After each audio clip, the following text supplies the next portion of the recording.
21-0 at half-time, 21-19 at the end against the All Blacks. A young side, but watch out for Issa Ndamu and Chris Cracknell at the other end. The tricolore, the flag of the French.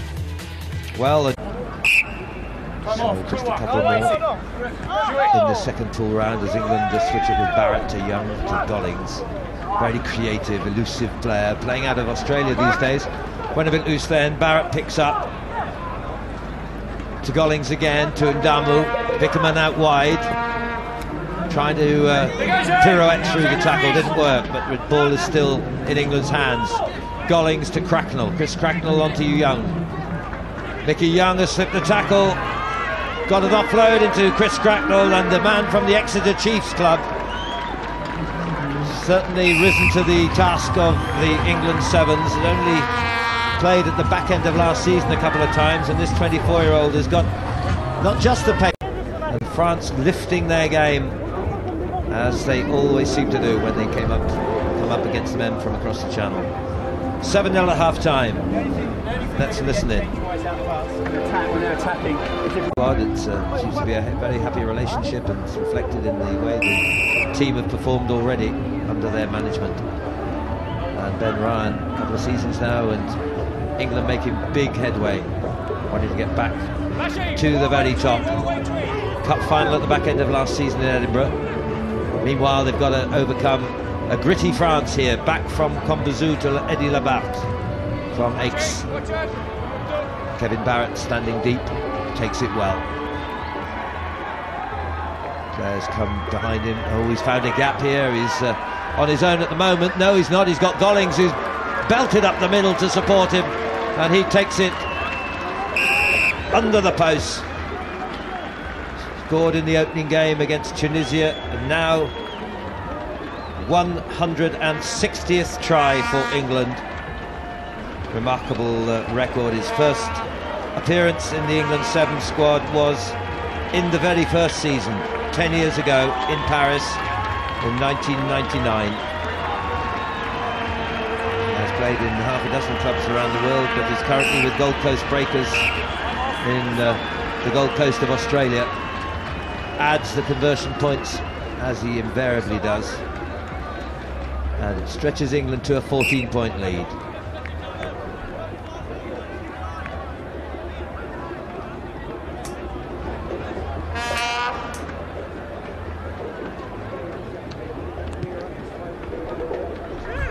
One of his specialities is restart kicks, but it's well taken by Julien Paté from Tarbes, same club as the coach of the squad, Thierry Janacek.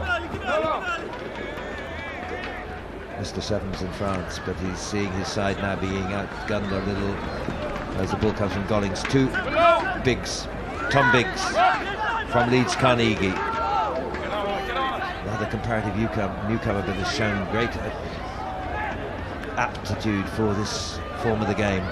So too here, Kevin Barrett, nice support, and it's paying off again as Young goes for the corner. Mickey Young, the teenager, gets it all the way around to make the conversion that much more simple and to stretch England's lead almost certainly to 21-0.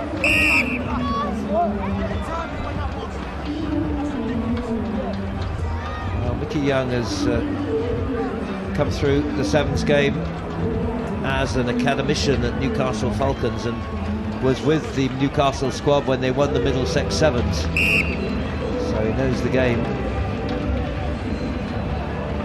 Collins, 2 more points. Here we go, he has the race to the corner, knows that those extra 2 points, not in this game, certainly likely to be crucial, but in those tight competitions, conversion points can be the winning or losing of a match.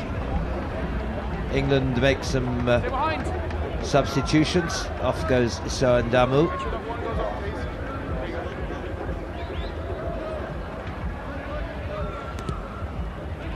Greg Barden is a fellow guy from the services who's come on for England. Greg Barden of Bristol and the Royal Navy, Australian born. On the squad is a man also from South Africa who is causing quite a lot of interest and excitement, Matt Turner. Not on the field as yet. keep out for him in the tournament from UCT. Here come back France though. Nicolas Brandal has been quite a forceful figure. But it's the ball that they've lost. Mickey Young. Oh, Gollings with a poor pass. Advantage being played here. And there's going to be a penalty because in the end, advantage... Just the tug of the shirt. Here's Caillot. There's the kick, you see, which all went awry after that poor pass to Gollings. He held back the challenging Emile Caillot. And so France have a penalty just about 10 metres out from the England line. More changes. So it's France with Carabignac to Combezou. Goes wide. England are down to 6, remember.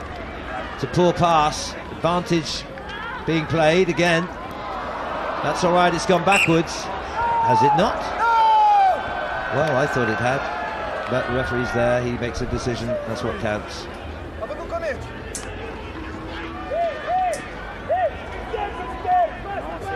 So England, a bit of a let-off there, I sense. Crowd building up, and of course, particular interest and enthusiasm after the terrific Springbok performance, winning that title a week ago. But, well, there is a precedent of winning the Dubai Sevens for South Africa 2 years ago, coming here with great expectations, then lost in the final. Can they break that mould? So Rhys Crane comes on, newcomer from Bath, first tournament, one of the replacements. Crouch, touch, pause, engage. So first sight of him in the England colours. Well, Kevin Barrett knows that a man down, anything do to Barrett there is 9. And James Rodwell's come on too, player from Moseley, who played at Edinburgh the back end of last season. So a lack of experience throughout, except for Issou Ndamu, who's now in his 9th tournament, and most of all Ben Gollings in his 48th. But England are still looking confident. Big turnover. Paul Albaladejo has come on for France. This is Barrett again, getting it from Rodwell. Rodwell gets the return pass, tries to slip it wide, but it's a bit of a scrambly effort this, and lack of fluency. England just happy to use up the time, and Gollings is able to come back on without England having conceded any points. Just a little word from the touch judge here to the referee, David Keane. Yeah, I think the question might have been about the nature of the tackle. It was not a spear tackle. The player let the man go, and there was he didn't turn him upside down. Just there. Well, yes, wasn't nice, but he did his best, I think, to stop when he realised he was being upended. Tight. Crouch, touch. Just a minute remaining. Mostly impressive from England, but not altogether convincing.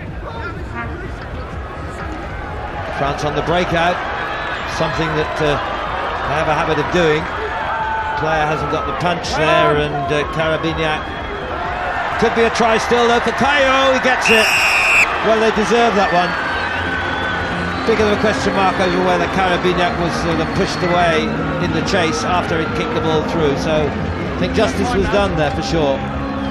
And so they get something on the board. They look for the quick conversion. Julien Paté anxious to try and get the ball back into play. Scores the 2 extras, so it's 21-7. No pushover for England. But it's a second rebuild really. Promise of Dubai undermined by the injury tally at the end. So integrating new players, new combinations.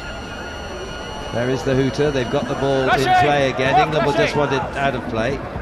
France will try and win the ball. They have with this man. He's been effective as Brandon, and he's got another.